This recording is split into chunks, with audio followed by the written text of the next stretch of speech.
வணக்கம் சார். வணக்கம் சார். இப்ப கல்லூரிகளிலும், பல்கலைக்கழகங்களும் பார்த்தீங்கன்னா, சாதி பாகுபாடுகள அகற்றதுக்காக ஒரு புதிய விதிமுறைகள யுஜிசி கொண்டு வந்திருக்காங்க. இத உச்சநீதிமன்றம் இடைக்கால தடை விதிச்சிருக்காங்க. இது யார் பக்கம் எதிரா இருக்கு? யார் பக்கம் ஆதரவா இருக்கு? இதோட பின்னணி என்ன? இன்னைக்கு வந்திருக்கிற ஒரு முக்கியமான செய்தி இது. கடந்த 2, 3 நாட்களாவே இந்த செய்திய நான் பின்பற்றிட்டு வர்றேன்.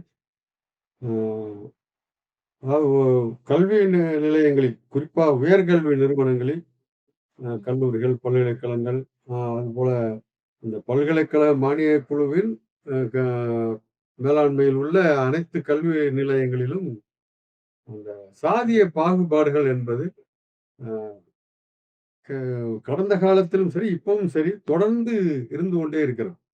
அ எந்த அளவுக்கு என்றால், அடிக்கடி இப்ப தமிழ்நாட்டுல நமக்கு பெரிய அளவுக்கு அத பற்றிய அனுபவம் இருக்காது. தமிழ்நாடு, கேரளால அந்த அனுபவம் இருக்காது. ஏன்னா, அங்கெல்லாம் பெருமளவுக்கு அந்த கல்வியும், இந்த இந்த சாதியத்துக்கு எதிரான சிந்தனைகளும் வேரூன்றி இருக்கிற மாநிலங்கள் இது. ஆனா, வட மாநிலங்களுக்கு போக போக பார்த்தீங்கன்னா, அ ரொம்ப இப்படிலாமா மாணவர்கள் நடந்து கொள்வார்கள் என்று கேட்கிற அளவிற்கு அங்கே அந்த மாணவருடைய அ மூளைகளில் சாதிய பாகுபாட்டு சிந்தனைகள் புகுத்தப்பட்டிருக்கின்றன. அவர்களை கூட குறை சொல்ல முடியாது. அவ சொல்லப்போனா ஒரு அடிக்கிறவனும் சரி, அடி வாங்குகிறவர்கள் அல்லது தாக்கப்படுகிறவர்கள் அல்லது பாதிக்கப்படுகிறவர்கள் இயல்பா அவருடைய சாதி பின்புலத்தின் அடிப்படையில தாக்கப்படுகிறார்கள். அது அவருடைய தனிப்பட்ட குற்றம் அல்ல. அதேபோல அடிக்கிறவர்கள் இருக்கிறார்களே, அல்லது தாக்குகிற வன்முறையில் ஈடுபடுகிறவர்கள், மற்றவர்களை சாதியின் பெயரால் இழிவுபடுத்துகிறவர்கள், ஒதுக்கி வைக்கிறவர்கள், இவர்களும் கூட அ அந்த அவருடைய தலைகளிலே இந்த சாதி வெறி என்பது ஏறி இருந்தாலும் கூட, ஒரு வகையில் பார்த்தால் இந்த சாதிய அமைப்புக்கு அவர்களும் பலியாகி போனோம். இயல்பான மனிதர்களாக இருக்க முடியல. சாதி வெறி ஏறி போனவர்களாக இருக்கிறார்கள் என்றால் என்ன அர்த்தம்? மனிதர்களாக இருக்க முடியாமல் இப்படியெல்லாம் செய்து கொண்டிருக்கிறார்கள். ஆகவே இந்த சாதிய கட்டமைப்பு அ அதை இதையெல்லாம் பாதுகாக்க வேண்டும் என்று நினைக்கிறவர்கள், பழமைவாத சிந்தனையாளர்கள். சொல்லப்போனா பழைய ஆதிக்க நிலைமைகள்லாம் அப்படியே தொடர வேண்டும். மீண்டும் அந்த பழைய ஆதிக்க நிலைமை, பாகுபாட்டு நிலைமைலாம் மீண்டும் இந்த மண்ணிலே நிலைநாட்ட வேண்டும் என்று துடிக்கிறவர்கள். அவர்கள் இந்த இளம் தலைமுறையினர் சிந்தனைகளில் இந்த சாதியத்தை பூத்தி வைத்திருக்கிறார்கள். எனவே தான் பல பார்த்தீங்கன்னா, என்ன மாரியான புகார்கள்லாம் வருகிறது என்றால், ஆ ஒரு தாழ்த்தப்பட்ட சமூகத்தை சேர்ந்த ஒருவர், அல்லது பிற்படுத்தப்பட்ட சமூகத்தை சேர்ந்த ஒருவர், ஆ அவர் இந்த சமூகத்தை சேர்ந்தவர் தான்னு தெரிய வந்துருச்சுன்னு வைங்க. அதுக்கப்புறம் பார்த்தீங்கன்னா, ஏதாவது ஒரு பிரச்சனை பண்றது. ஒரு சி அந்த வயதுக்கே ஒரு இவங்களும் எதிர்வினையாற்றுவாங்கல்ல. உடனே அதவே காரணம் காட்டி, அ நிர்வாகத்தில புகார் சொல்லி அவர்கள் மீது நடவடிக்கை எடுக்க வைப்பாங்க. நடவடிக்கை என்றால், இப்ப வகுப்பறைக்கு வரலாம். அது மாரி கல்லூரி அல்லது பல்கலைக்கழகத்து நூலகத்துக்கு வரலாம். வேற எங்கேயும் அவர் வரக்கூடாது. அந்த அளவுக்கு ஒதுக்கி வைக்கப்படுவார்கள். அது மட்டும் இல்லாம, அங்க அந்த கல்வி சார்ந்து நடக்கக்கூடிய கலந்துரையாடல் நிகழ்ச்சிகள்லாம் நடக்கும்ல. அது போன்ற நிகழ்ச்சிகள்ல அவர் கலந்து கொள்ள முடியாது. ஒதுக்கி வைக்கப்படுவார்கள். அவர்கள் யாருடனாவது தொடர்பு கொண்டால், பேசினால், இந்த பிரச்சனைகளை பற்றி எடுத்து சொன்னால், உடனே இவர்கள் ஏதோ உள்ளே கலவரத்தை மூட்ட பார்க்கிறார்கள் என்று அதை கதை கட்டி விடுவார்கள். அ அல்லது இந்த மாரியான பாதிக்கப்பட்டவர்களுக்கு துணை செய்வதற்கென்றே, இவர்களுக்கு உதவி செய்வதற்கென்றே அமைப்புகள் இருக்கின்றன. அந்த அமைப்புகளோடு தொடர்பு கொண்டால், அதை ஒரு பெரிய அரசியலாக மாற்றுவார். இவர்கள் தாக்குவது குற்றம் அல்ல. ஆனால் தாக்கப்பட்டவன் யாரிடமாவது போய் தன்னுடைய குறையை சொல்வது குற்றமாக மாற்றப்படும். இப்படி நிறைய அவருடைய விடுதிகளில் தங்குவதற்கு அறை கிடைக்காது. நல்ல அறை குடுக்க மாட்டாங்க. ஒருவேளை தப்பித்தவறி ஒரு கட்டாயத்துல ஒரு அறை கொடுக்க வேண்டும் என்றால், மற்ற பகுதி மாணவர்களுக்கு கொடுக்கப்பட்டிருக்கிற அறைகளை விட, இவர்களுக்கு கொடுக்கப்பட்டிருக்கிற அறைகளில் வசதிகள் குறைவாக இருக்கும். மோசமான நிலைமையில இருக்கும். இப்படி நிறைய சொல்லிக்கொண்டே போலாம். விரிவான பாகுபாடுகள் என்பது இருக்கின்றன. இதில் உச்சமாக மோதல்கள் நடந்திருக்கின்றன. தாக்குதல்கள் நடந்திருக்கின்றன என்றெல்லாம் பார்க்கலாம். ஆக இந்த பின்னணியில் தான் தொடர்ச்சியாக ப பல்வேறு மாணவர் அமைப்புகள், இந்திய மாணவர் சங்கம் உட்பட, பல்வேறு அமைப்புகள், அது மாரி பல கல்வியாளர்கள் தொடர்ந்து வலியுறுத்தி வந்திருக்கிறார்கள். கல்வி நிலையங்களில், குறிப்பாக உயர்கல்வி நிலையங்களில். ஏன்னா இவங்கலாம் பள்ளிக்கூடம் முடித்து வந்துட்டாங்க. என்ன இப்ப கல்லூரிக்கு வந்துட்டாங்க. அடுத்தடுத்து ம முதுநிலை கல்வி படிக்கிறார்கள். பட்டக்கல்வி இது முனைவர் பட்டத்திற்கு படிக்கிறார்கள். இப்படிப்பட்ட நிலைமைகள்ல இங்க இப்படிப்பட்ட சாதிய பாகுபாடு இருக்கலாமா? ஒரு கல்வி நிறுவனம் என்பது வெறும் பாடத்தை மட்டும் தலையில் பூத்துவதாக இருக்கக்கூடாது. சமூக அக்கறை அ கற்றுக் கொடுக்கிற கற்றுக்கொள்கிற இடமாவும் இருக்க வேண்டாமா என்றெல்லாம் சொல்லி வந்திருக்கிறார்கள். அதனுடைய தொடர்ச்சியாகத்தான் அ ஒரு ஒரு சிறு வெற்றி என்று கூட சொல்லலாம். இது ஒரு போராட்டம் தானே, கருத்து போராட்டம். இந்த போராட்டத்துக்கு கிடைத்த ஒரு சிறு வெற்றியாகத்தான் பல்கலைக்கழக மானியக் குழு யுஜிசி தன்னுடைய புதிய விதிகளை க கடந்த இந்த மாதம் 13ஆம் தேதி அதிகாரப்பூர்வமாக அறிவித்தது. அரசிதழிலேயே அது வெளியாகிவிட்டது. அரசிதழ் கெசட் அதுல வெளியாகிடுச்சுனாலே என்ன பொருள் என்றால், இது அமைச்சரவையின் ஒப்புதலோடு அ அரசாங்கத்துடைய முழு அங்கீகாரத்தோடு இந்த அறி அ முழு ஏற்போடு இந்த அறிவிப்பு வருகிறது என்றுதான் பொருள். அதுல அந்த அந்த அறிவிப்புல உள்ள புதிய விதிகள் என்ன சொல்கிறன என்றால், இப்படி சாதி அடிப்படையில் பாகுபடுத்தினால், எப்படிப்பட்ட பாகுப பாகுபாடு பற்றிய புகார் வரும் என்றாலும், அதையெல்லாம் விசாரிப்பதற்காக கல்வி நிறுவனங்களில் அந்த வளாகத்திற்குள்ளேயே சமத்துவ குழு என்று ஒன்றை அமைக்க வேண்டும். ஈக்விட்டி கமிட்டி என்று சொல்லலாம். அப்படிப்பட்ட ஒரு குழுவை அமைக்க வேண்டும். அந்த குழு தனக்கு வரக்கூடிய புகார் மீது 24 மணி நேரத்திற்குள் தன்னுடைய நடவடிக்கையை தொடங்க வேண்டும். 15 நாட்களுக்குள் விசாரணையை முடித்து அறிக்கையை நிர்வாகத்திடம் ஒப்படைக்க வேண்டும். அதற்கு பிறகு நிர்வாகம் உரிய நடவடிக்கை எடுக்க வேண்டும் என்றெல்லாம் அதில் இருக்கிறது. அ அதேபோல ஒருவேளை அந்த வந்திருக்கிற புகார்கள் இப்ப இந்த நான் சொன்ன உணவு, அறை மறுக்கப்படுவது, இது கூட்டத்தில் கலந்து கொள்ள அனுமதி மறுக்கப்படுவது போன்ற விஷயங்களாக இருந்தா, அது ஒரு அந்த நிர்வாக அளவிலேயே நடக்கும். நடவடிக்கைகள் மேற்கொள்ளப்படும். ஒருவேளை வன்முறை அளவிற்கு போயிருந்தால், ஒரு கிரிமினல் குற்றம் என்று சொல்வோமே, அப்படிப்பட்ட தாக்குதல்கள் நடந்திருந்தால், அப்பொழுது இந்த பாதிக்கப்பட்ட மாணவர்கள் காவல்துறையை அணுகி புகார் செய்வதற்கு இந்த குழு உதவி செய்ய வேண்டும் அப்படின்னு இருக்கு. அது மட்டும் இல்ல. தேவைப்பட்டால் இந்த குழு தானாகவே நேராக காவல்துறையை அணுகி இதை ஒரு வழக்காக பதிவு செய்து நடவடிக்கை எடுப்பதற்கு வலியுறுத்த வேண்டும் என்றெல்லாம் அதுல யுஜிசி விதிகள்ல இருக்கு. சொல்லப்போனா அந்த விதிகள்ல எதுவும் ஏற்க முடியாததுன்னு சொல்ல எதுவுமே இல்ல. முழுக்க முழுக்க வரவேற்கத்தக்கதா இருக்கிறது. சில போதாமைகள் இருக்கின்றன. உதாரணமா பார்த்தீங்கன்னா, இந்த குழுவினுடைய தலைவராக யார் இருப்பாங்கன்னா, அந்தந்த கல்வி நிறுவனத்துடைய தலைவரே இருப்பார். துணைவேந்தர் இருப்பார். முதல்வர் இருப்பார். அப்படின்னா என்ன வரும்? அப்ப அது ஒரு நிர்வாக தலைமையில இருக்கிறவங்க அப்படி செய்கிற போது, எந்த அளவுக்கு அது சுதந்திரமாக செயல்பட முடியும்? அப்படிங்கிற கேள்வி வருகிறது. ஆகவே தான் என்ன கோரிக்கை வருகிறது என்றால், இது சுதந்திரமாக தேர்வு செய்யப்பட்ட பிரதிநிதிகளை கொண்டதாக இருக்க வேண்டும். குறிப்பாக இந்த இப்படிப்பட்ட வன்முறைகளுக்கு உள்ளாகக்கூடிய மாணவர்கள், அவருடைய பிரதிநிதிகள், சமூக அக்கறை கொண்டவர்கள், இப்படியான பல்வேறு தரப்பினரும் அ பிரதிநிதித்துவப்படுத்தக்கூடிய அந்த உறுப்பினர்களாக இருக்க வேண்டும். அவர்கள் சும்மா நியமிக்கப்படுவர்களா இருக்கக்கூடாது. அதற்கு கூட தேர்தல் நடத்த வேண்டும். அப்படி பாருங்க எவ்வளவு ஜனநாயகபூர்வமான ஒரு ஆலோசனை எல்லாம் வந்திருக்கு பாருங்க. இதெல்லாம் இருக்கு. இப்படியான சில குறைபாடு. அது மாரி இந்த நிர்வாக ரீதியான நடவடிக்கை என்றால், என்ன நடவடிக்கைன்னு சொல்லணும்ல. ஆ குழு அப்படிலாம் பரிந்துரைக்காது. இந்த இந்த குற்றம் நடந்திருக்கு, இந்த மாரி நடந்திருக்கு. நிர்வாகம் நடவடிக்கை எடுக்கட்டும்னு குடுத்துருவாங்க. அப்ப நிர்வாகம் என்ன செய்யும்? ஆ குற்றத்தில் ஈடுபட்டவர்களுடைய பின்னணி என்ன? அவங்களுடைய செல்வாக்கு என்ன? எல்லாத்தையும் பார்க்கும். பார்த்துட்டு என்ன செய்வாங்க? கடந்த காலத்துல செஞ்சது போலவே, சும்மா மேலோட்டமா ஏதாவது சின்ன அபராதம் போடுறது. அல்லது இன்னைக்கு ஒரு நாளைக்கு நீ கிளாஸுக்கு வரக்கூடாதுன்னு சொல்லிறது. அவன் ஜாலியா சினிமாக்கு கூட்டு வந்துருவான் மறுநாள். என்ன அப்படியான மேலோட்டமான தண்டனைகள். அது எப்படி அந்த நிலைமை மாற்றாதுல்ல. எந்த சமத்துவத்தை உருவாக்குவது, அந்த சாதிய வேறுபாடு இல்லாத ஒரு சமத்துவத்தை உருவாக்குவதுங்கிற அந்த நோக்கம், அந்த நோக்கத்தை நிறைவேற்றுவதற்கு இது உதவாது. ஆகவே தான் அதை அப்படிப்பட்ட தேர்ந்தெடுக்கப்பட்ட அமைப்பாக கொண்டு வர வேண்டும். இந்த நிர்வாகம் எப்படிப்பட்ட நடவடிக்கைகளை மேற்கொள்ள வேண்டும் என்பதற்கு திட்டவட்டமான வழிகாட்டல் இருக்க வேண்டும் என்றெல்லாம் கோரிக்கைகள் வந்திருக்கின்றன. இப்படிப்பட்ட குறைபாடுகள் இருந்தாலும் கூட இதுவரைக்கும் இல்லாத ஒன்றாக இப்படி ஒன்று வந்திருக்கிற போது அது வரவேற்கத்தக்கதாக இருக்கிறது. ஆனால் ஒரு பகுதியினர் ஏற்க மறுக்கிறார்கள். அவர்கள் என்ன சொல்கிறார்கள், இது திட்டமிட்ட முறையில் எங்களுக்கான வாய்ப்புகளை பறிப்பதாக இருக்கிறது.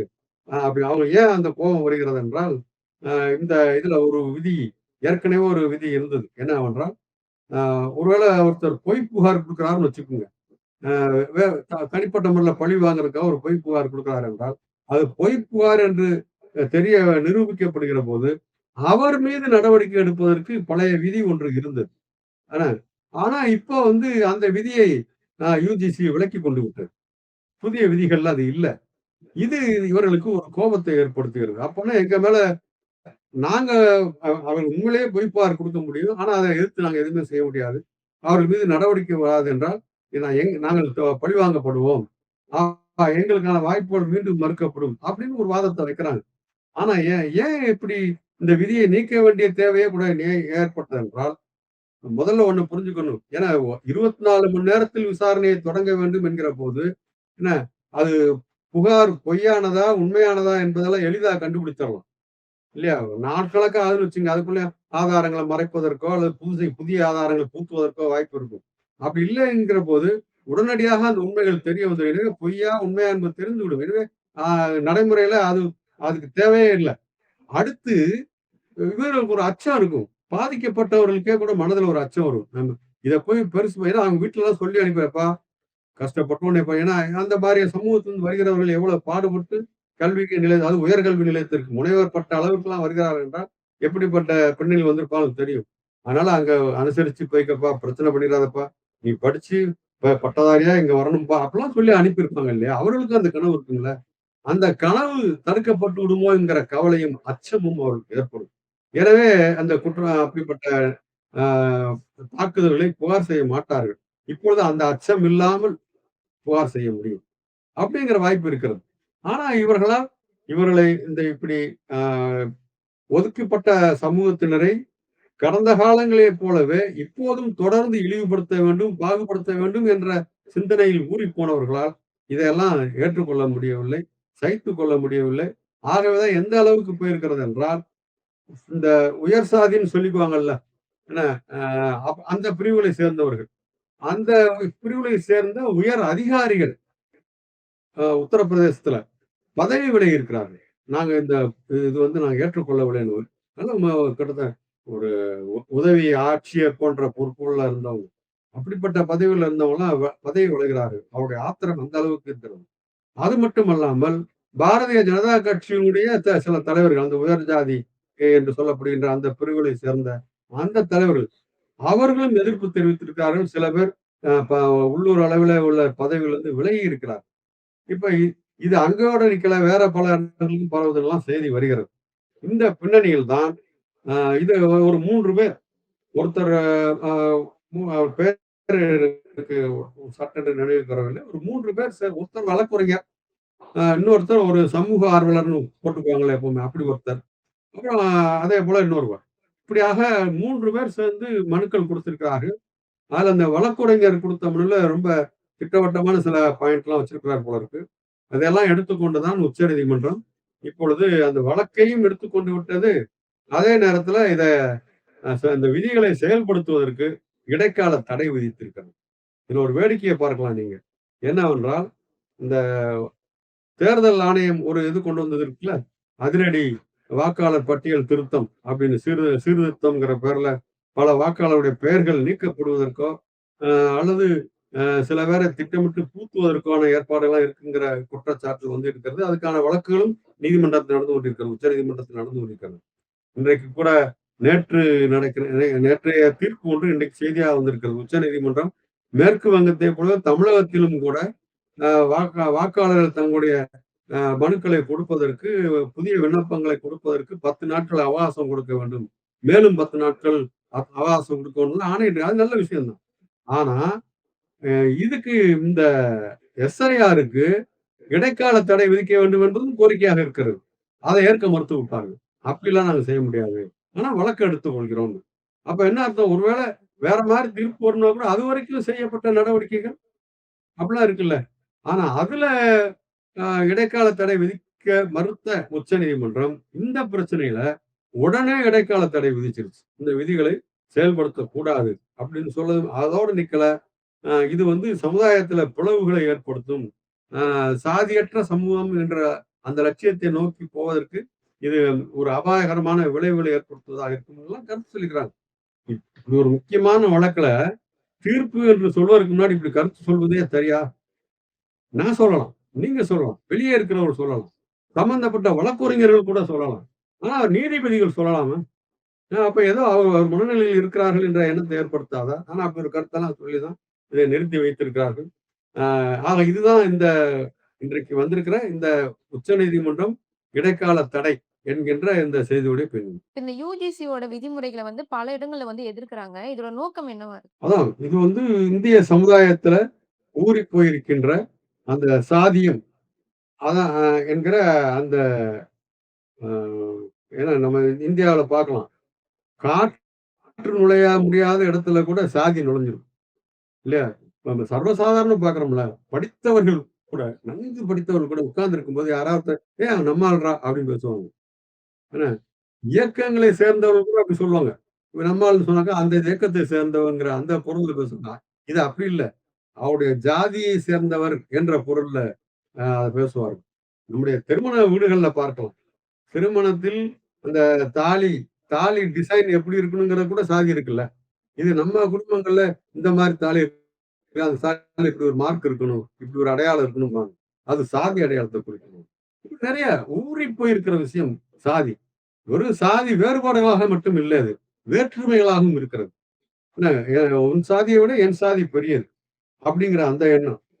ஆம். இந்த சாதிங்கிற ஒரு பிரமிடு மேல கோபுரம் மாரி மேல இருந்து கீழ வரைக்கும் அப்படியே அடுக்கிட்டு வருது. அதுல உச்சத்தில் இருப்பவர்களிருந்து அடிமட்டத்தில நசுங்குகிற வரைக்கும் இருக்கிறார்கள். அதுல என்ன ஏன் இது ஏற்றுக்கொள்ளப்பட்ட அமைப்பாக இருக்கிறது என்றால், இப்ப எனக்கு என்ன வேணும்னா, என் மேல ஒருத்தன் இருந்துட்டு என்ன மிதிக்கிறாங்கிற கோவத்த விட, எனக்கு கீழ கால்ல மிதி வாங்குறதுக்கு ஒருத்தன் இருக்கிறான் அப்படிங்கிறதுல எனக்கு திருப்தி அடைஞ்சிருவேன். அதுல ஒரு வக்கரம்.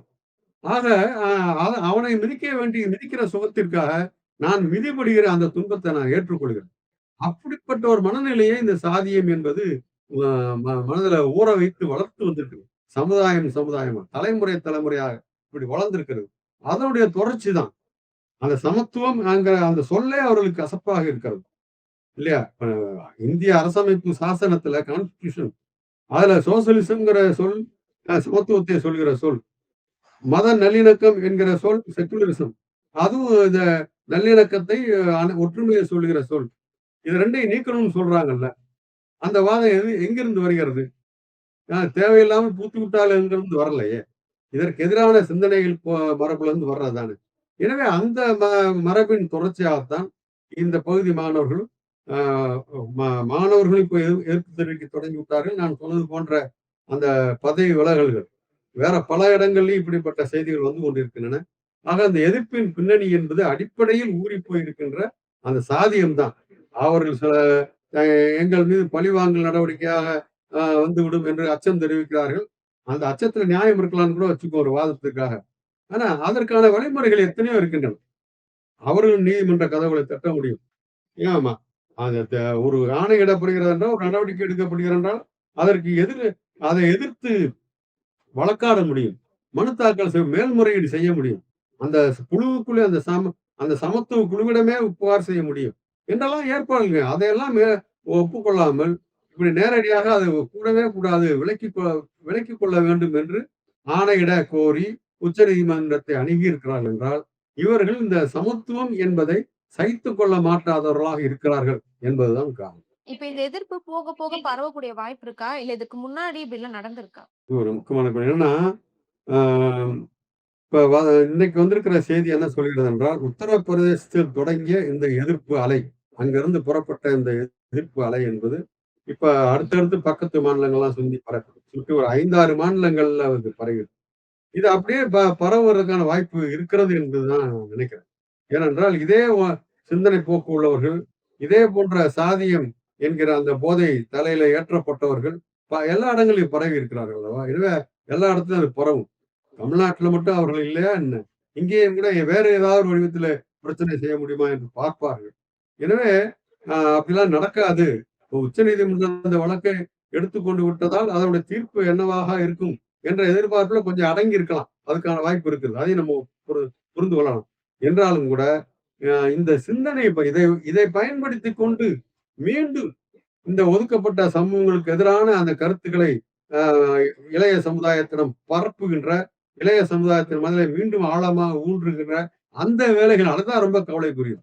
இந்த வழக்கு எப்படியோ போகட்டும், எப்படியோ தீர்ப்பு வரட்டும். ஆனா அடுத்த தலைமுறை இவர்கள் தானே ஆளுமையாக வரப்போகிறார்கள். நாளைய தலைவர்கள் இவர்கள் தானே. நாளைய சமுதாயத்தை கட்டுகிறவர்கள் இவர்கள் தானே. இவர்கள் தலையில இத்தனை ஆண்டு இந்தியாவிலே உருவாக்கி வைத்திருக்க அந்த நல்லிணக்க மரபையெல்லாம் உடைத்து நொறுக்குவது போன்ற இந்த சாதிய சிந்தனை பூத்தப்பட்டால் என்ன ஆகும்? அப்படிங்கிற அந்த கவலை தான். எனவே பரவுவதற்கான வாய்ப்பு நிச்சயமாக இருக்கிறது. இப்ப சாதி பாகுபாடுகள தடுக்கிறதுக்கு மட்டும் தான் இப்ப இந்த யுஜிசியோட கொண்டு வந்த நோக்கமா? அல்ல சாதி அது மட்டும் தான் சொல்ல முடியாது. ஏன்னா இதுல வந்து இது ரொம்ப முக்கியமான பிரச்சனையா இருப்பதால் நம்ம அத பற்றி பேச வேண்டியதாயிடுச்சு.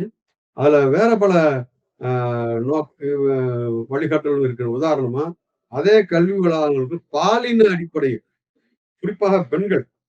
பெண்களுக்கான வாய்ப்புகள் மறுக்கப்படுவது, அல்லது பெண்களை 2ஆம் தட்டில வைப்பது, இப்படியான தாக்குதல். அப்புறம் உச்சபட்சமாக பெண்களுக்கு எதிரான பாலியல் வன்கொடுமைகள்.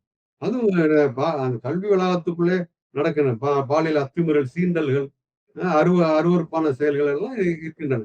அப்படிப்பட்ட புகார்கள் மீதும் இதே சமத்துவ குழு ஏன்னா பாலின சமத்துவம் என்கிற அந்த கோணத்துல. அத அடுத்து அ இவங்க அ மொழி அடிப்படையில், மாநிலம் அடிப்படையில் இப்ப ஒரு மாநிலத்தில இப்ப நான் சொன்னது போல தமிழ்நாட்டுல பெரிய அளவுக்கு அந்த காட்சிகள பார்க்க முடியாது. ஆனா பல மாநிலங்கள்ல வேற மாநிலம் குறிப்பா வடகிழக்கு மாநிலங்கள்லருந்து போய் படிக்கிறவர்கள் பலமுறை அங்க அவமானப்படுத்தப்படுவாங்க. அவருடைய உடல் தோற்றத்தை வைத்து கேலி செய்யப்படுவது. அதெல்லாம் புகாராவே இருக்காது. அ எத்தன பேர் அப்படிலாம் புகார் செய்திருக்காங்கன்னு யுஜிசிட்ட விவரங்களே இருக்கிறது. அந்த அந்த விவரங்கள்லாம் வைத்து தான் இந்த விதிகளை கொண்டு வந்திருக்கிறார்கள். அ அந்த சாதி பாகுபாடு சம்பந்தமான புகார்கள் கடந்த 5 ஆண்டுகளில் 118% அதிகரிச்சிருக்கு. அதுபோல இந்த இப்படிப்பட்ட மாணவர்கள், இந்த அ பா இந்த பாலின அடிப்படையில துன்புறுத்தப்பட்டவர்கள் பற்றிய புகார்கள். அ அதுபோல இன்னொரு பிரிவு இந்த மாநிலம் அல்லது இடம் குடியிருக்கிற வட்டாரம். அந்த அடிப்படையில இன அடிப்படையிலன்னு சொல்லலாம் அத. இன அடிப்படையில அதுல வந்துரும்ல. அந்த அடிப்படையில் பாகுபாடு, அந்த புகார்கள். அதேபோல மொழி அடிப்படையில் பார்த்தீங்கன்னா, ரொம்ப சர்வசாதாரணமா "உனக்கு இன்னும் ஹிந்தி தெரியாதா? அப்பன்னா நீலாம் ஒரு இந்தியரா?" அப்படி கேட்பாங்க. ஏன்னா ஹிந்தி தெரிஞ்சா தான் இந்தியர் என்கின்ற அந்த சிந்தனை அங்க அப்படித்தான் இருக்கணும் என்று பூத்தப்பட்ட அந்த செய்தி அந்த மாணவர்கள் மற்ற ஹிந்தி தெரியாத குறிப்பா தமிழ்நாட்டிலிருந்து போனவர்கள், தென் மாநிலங்களிலிருந்து போகக்கூடியவர்கள், இவர்களிடம்லாம் அப்புறம் வேற பல மாநிலங்கள் சுற்றி இருக்கிற பல மாநிலங்கள்ல அ ஹிந்தி ஒண்ணும் தாய்மொழி கிடையாது. அப்ப அவர்களும் ஹிந்தி தெரியாமல் தான் அவர்கள்லாம் இப்படி மொழி அடிப்படையில பாகுபடுத்துவது. அ அதேபோல இன்னொரு விஷயம் மாற்றுத்திறனாளிகள். மாற்றுத்திறனாளிகளுக்கும் இப்ப நீ ஏன்பா நீயே வந்து உங்களுக்குன்னு தான் தனியா ஒரு ஸ்கூல் வச்சுக்க வேண்டியதானே! தனியா ஒரு இன்ஸ்டிடியூட் வச்சுக்க வேண்டியதானே! அங்க போய் இருக்க வேண்டியது. ஏன் இங்க வந்து எங்களுக்கு தொந்தரவு பண்றீங்க? அப்படின்னு அவர்களை தாக்குவது. அவர்களை ஒதுக்கி வைப்பது. இப்படி இந்த மாதிரியான பாகுபாடு எதுவாக இருந்தாலும் சரி, அந்த பாகுபாடுகளையும் இந்த சமத்துவ குழு விசாரிக்கும். அ உரிய நடவடிக்கைகளுக்கு பரிந்துரைக்கும் என்று அந்த யுஜிசி விதிகள் கூறுகின்றன. ஆக இப்ப இவர்கள் எதிர்ப்பது என்பது ஒரு சாதி கண்ணோட்டத்துல மட்டுமாக இல்லாமல், இப்படி அப்புறம் பாலின அடிப்படையில பெண்கள் இழிவுபடுத்துவதை இவர்கள் ஏற்றுக்கொள்கிறார்கள் என்றுதானே அர்த்தம். சாதின்னு வந்துட்டாலே பெண்ணுக்கு எதிரான சிந்தனையும் வந்துரும். ஏன்னா, அதுவும் நம்ம பார்க்கலாம். அது இன்னும் விரிந்து பேச வேண்டிய விஷயம். ஆக, அதே மாரி மாற்றுத்திறனாளி அவமதிப்பது, இந்த மொழி சார்ந்து, மாநில அடையாளம் சார்ந்தெல்லாம் புறக்கணிப்பது என்பதெல்லாம் இருக்கிற போது, அதையெல்லாம் இவர்கள் தொடரட்டும் என்று விரும்புகிறார்கள் என்று தானே அர்த்தம். இப்போது இப்போது இந்த மாரி எதிர்க்கிறார்கள் என்றால். எனவே யுஜிசியுடைய அந்த புதிய விதி என்பது இந்த வகையில ஒப்பீட்டளவுல பாராட்டத்தக்கதா வந்திருக்கு. இதுல இன்னொரு பின்னணியும் சொல்லணும். எந்த பின்னணியில வந்ததுங்கிற ஒரு வரலாற்று பின்னணி இங்க நான் சொல்ல விரும்புகிறேன். ஒரு 10 ஆண்டுகளுக்கு முன்னால் 2016ஆம் ஆண்டு ஜனவரி 16ஆம் தேதி என்ன ஹைதராபாத் பல்கலைக்கழகத்தை சேர்ந்த பிஹெச்டி மாணவர். பிஹெச்டி மாணவர்னா என்ன அர்த்தம்? முடிச்சுட்டாருன்னா அவர் டாக்டர்ன்னு சொல்லி வெளிய வர முடியும். அப்ப பிஏ, எம்ஏ இதெல்லாம் முடிச்சுட்டாருன்னு அர்த்தம். அந்த முனைவர் பட்டத்துக்கான அந்த ஆய்வுல இருக்கிற ஆய்வு மாணவர் தற்கொலை செய்து கொள்கிறார். ஏன் தற்கொலை செய்து கொள்றார்ன்னா, அவருடைய பின்னணிய பார்த்தாலே புரிஞ்சுவிடும். அவர் அங்க அந்த வளாகத்தில் இருக்கிற அம்பேத்கர் மாணவர் சங்கம் என்கின்ற அந்த சங்கத்தில உறுப்பினர். அப்ப அவருடைய சமூக பின்னணி நம்ம எளிதாக புரிந்து கொள்ளலாம். அந்த சங்கத்திற்கும் அதே உலகத்துக்குள் இருந்த ஏபிவிபி என்கிற அமைப்பு. ஆர்எஸ்எஸ் வழிகாட்டலில் இயங்குகிற அமைப்பு. அந்த 2 பேருக்கு இடையில அடிக்கடி பிரச்சனைகள் ஏற்பட்டு வந்திருக்கின்றன. அந்த பிரச்சனைகளில் தலையிட்டு நடவடிக்கை எடுத்திருக்க வேண்டும். அத தடுத்திருக்க வேண்டும். ஆனா அது அப்படியே உச்சத்திற்கு போய் என்ன ஆகிவிட்டது என்றால், இந்த ஒரு அவருக்குள்ளே மோதல் வருகிறது. அந்த மோதலிலே இந்த அம்பேத்கர் சங்கத்தை சேர்ந்த மாணவர்கள் சில பேர் மீது நிர்வாகம் நடவடிக்கை எடுக்கிறது. அவர்களை விடுதிகளை விட்டு வெளியேற்றுகிறது. அ அப்ப அப்புறம் தொடர்ந்து வேற அப்ப அது ஒரு வெற்றியாக கருதி மீண்டும் ஒரு அவமானப்படுத்தப்படுவாங்கல்ல. இதெல்லாம் நடந்திருக்கிறது. இந்த பின்னணியில் தான் இதெல்லாம் தாங்கிக் கொள்ள முடியாதவராக அவர் தற்கொலை கொள்கிறார். என்னுடைய பிறப்பே மரணத்தின் பிடியில் முடிகிறதுங்கிற மாரிலாம் கடிதம் எழுதி வைத்துவிட்டு, ஏன்னா அவர் வந்து என்ன காரணத்தினால் தெரியாது என்று யாரும் தப்பிக்கவும் முடியாது. இன்ன காரணத்தினால் தான் என்று அவர் எழுதி வைத்துவிட்டு தான் தற்கொலை செய்து கொண்டார். அப்படி தற்கொலை செய்து கொண்டது என்பது அன்றைக்கு நாடு முழுக்க பெரிய கொந்தளிப்பு அலைகளை ஏற்படுத்தியது. அ இது க த தமிழ்நாட்டில் நடந்த கண்டன இயக்கங்கள் கலந்து கொண்ட நினைவெல்லாம் எனக்கு வருகிறது. அ அதுல அந்த மாணவர் வந்து அந்த ரோஹித் வெமுலா, இந்த அவர் வந்து மைக்ல பேசுற மாரியான ஒரு படம். நீங்கள் கூட பார்த்திருக்க முடியும். அந்த படத்த காட்டியே நான் பேசியிருக்கிறேன். இவர் வந்து வெறுமனே ஒரு தலித் மாணவராக மட்டும் இருந்திருந்தால் கூட அவர் விட்டிருப்பார்கள். மைக்க பிடிச்சு பேசுறவரா இருக்கிறார். கருத்துக்கள சொல்றவரா இருக்கிறார். அதை அவர்களால் தாங்கிக் கொள்ள முடியவில்லை. இதெல்லாம் கூட அப்ப பேசியது நினைவுக்கு வருகிறது.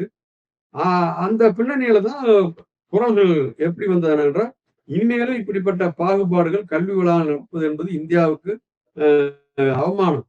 எனவே இப்படிப்பட்ட புதிய சட்டங்கள் கொண்டு வர வேண்டும் என்றெல்லாம் வலியுறுத்தப்பட்டு வந்திருக்குங்க. இப்ப அதுக்கான தொடர்ச்சியான போராட்டங்கள், இயக்கங்கள் எல்லாம் நடந்து, அதோட பிளஸ் என்ன சொல்லலாம்னா ஒரு பாயிண்ட் இருக்கு இதுல.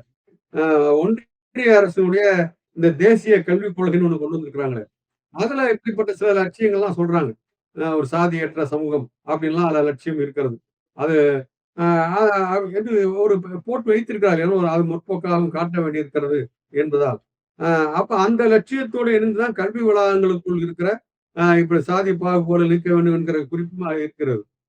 அத ஒட்டி தான் இந்த யுஜிசி தன்னுடைய கொள்கைகளை உருவாக்குகிறது. ஆகவே தான் ஒன்றிய கல்வி அமைச்சகம் இதுக்கு ஒப்புதல் அளிக்கிறது. யுஜிசி அது ஒரு தன்னாட்சி பெற்ற அமைப்பு தான். என்றாலும் கூட சாகித்ய அகாடமி வந்து ஒரு தன்னாட்சி அமைப்பு. அதுல எப்படி பூந்தாங்கன்னு நமக்கு தெரியும்ல. ஏன்னா அவங்களுடைய அந்த விருது பட்டியலையே கைப்பற்றி வைத்திருக்கிறார்கள். ஆனா ஆனா இந்த யுஜிசியை பொறுத்தவரைக்கும் அமைச்சகம் அங்கீகாரம் அளித்து, அதை அதிகாரப்பூர்வமா வெளியிட வைத்திருக்கிறது. ஆகவே தான் அந்த பின்னணியில தான் ஒன்றிய கல்வித்துறை அமைச்சர் தர்மேந்திரா பிரதான் அவர் வந்து இந்த எதிர்ப்பு தெரிவிக்கிறவர்கள் தெரிவிக்கிற சொல்லுகிற கவலைகளுக்கு இடமில்லை. அப்படியெல்லாம் அத்துமீறல்கள் நடந்தால், தவறாக பயன்படுத்தப்பட்டால், அதற்கு நடவடிக்கை எடுப்பதற்கான ஏற்பாடுகள் இருக்கின்றன. எனவே அவர் அஞ்ச வேண்டாம்னு அவர் கருத்து சொல்லுகிறார். அவரே ஒரு அ அந்த இந்த மாரி ஒரு பிற்படுத்தப்பட்ட சமூகத்தை சேர்ந்தவர் தான். அவரு அமைச்சராக வந்ததுல ஒரு பின்னணி இருக்கிறது. அவருடைய தந்தையார் வாஜ்பாய் ஆட்சியின் போது அமைச்சராக இருந்தவர். அப்ப அப்படிப்பட்ட பின்னோடி தான் வருகிறார். இவரும் அதே சமயம் இளமை காலத்துல இருந்தே அவரே கூட ஏபிவிபில செயல்பட்டிருக்கிறார்.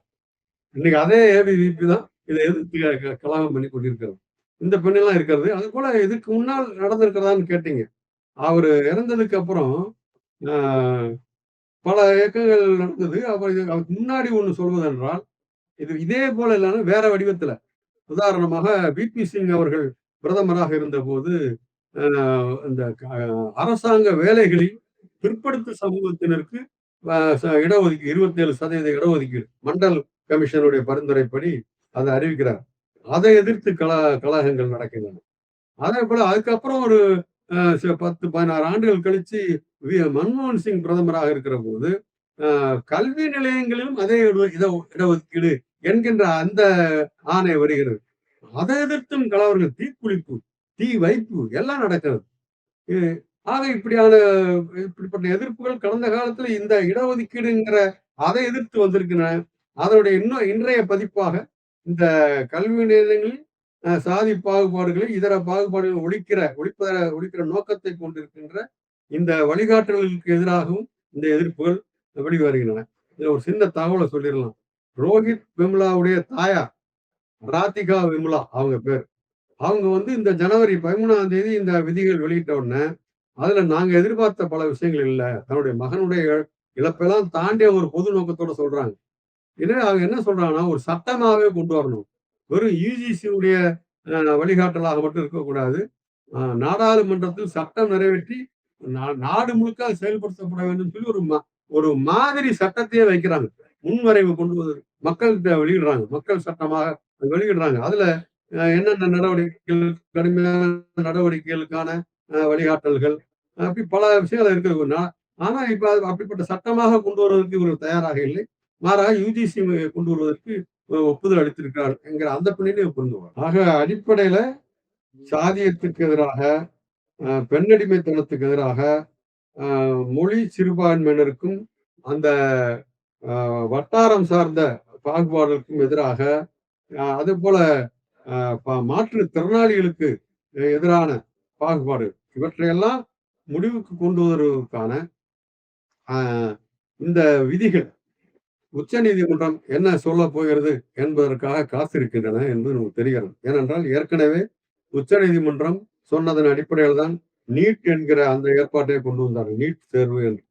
ஆனா இப்பவும் உச்சநீதிமன்றத்தை காரணம் காட்டி இந்த விதிகளை அப்படியே முடக்கி விடுவதற்கான வாய்ப்பு இருக்கிறது என்று கூட எனக்கு கவலை ஏற்படுகிறது. எனவேதான் இத நீதிமன்றம் என்ன சொல்வது ஒரு பக்கம் இருக்கட்டும். இதை இந்த செய்திகளை மக்கள் தங்களுடைய பிரச்சனைகளாக பேச வேண்டும். இயக்கங்கள் இதை மக்களிடையே விரிவாக கொண்டு செல்ல வேண்டும். அதுதான் இன்னும் நிலையான, நம்பகமான மாற்றத்திற்கு வழிவகுக்கும் என்கிற செய்தியும் நான் சொல்லுவேன். உங்க ஆமா. கருத்திற்கும்